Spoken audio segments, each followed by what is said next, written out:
I'm Gary Dilla. I'm a specialist in the area of physical medicine and rehabilitation, also known as physiatry. I'm also a subspecialist in the area of pain medicine.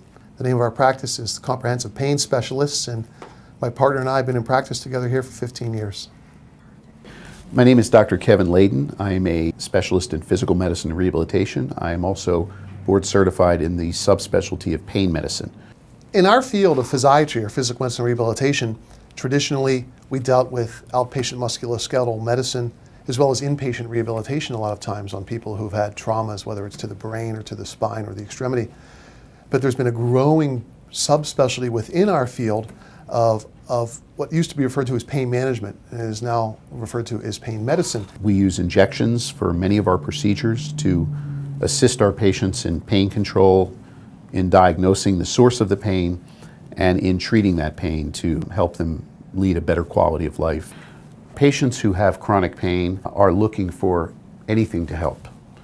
Anything that I can do to help them as minimally invasive a manner as possible is potentially life-altering for them. And the relief that patients can obtain from those procedures can be long-lasting relief. But it can range from weeks to many, many months. And sometimes, if we are treating an inflammatory type condition, we can provide permanent relief. Some of the procedures that are done, that's the goal, that's what you look for. When, for example, you do viscosupplementation injections for an arthritic knee, you're hoping that this is going to provide months and months, if not years, of symptom relief, and perhaps prevent a knee replacement surgery, or at least prolong the time frame until they have one.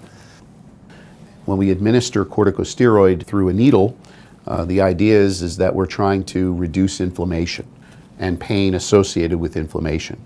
And that applies to joint injections, for example. It applies to trigger point injections in some cases. And with the use of ultrasound imaging, we're able to place the needle in precisely the spot that it needs to be in order to perform the injection most effectively.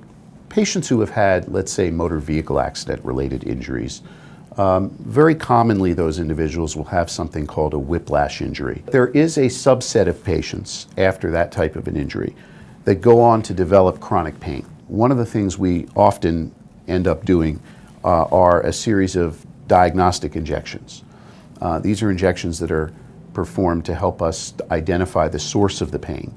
And then if we're able to identify the source of that pain, which we often are, we can perform a number of different procedures to try to eliminate that pain.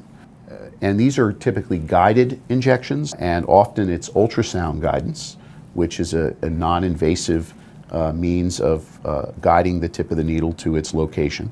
One of the advantages of ultrasound guidance over X-ray guidance is that it doesn't involve radiation. We all know what radiation exposure can do, and it's not always good.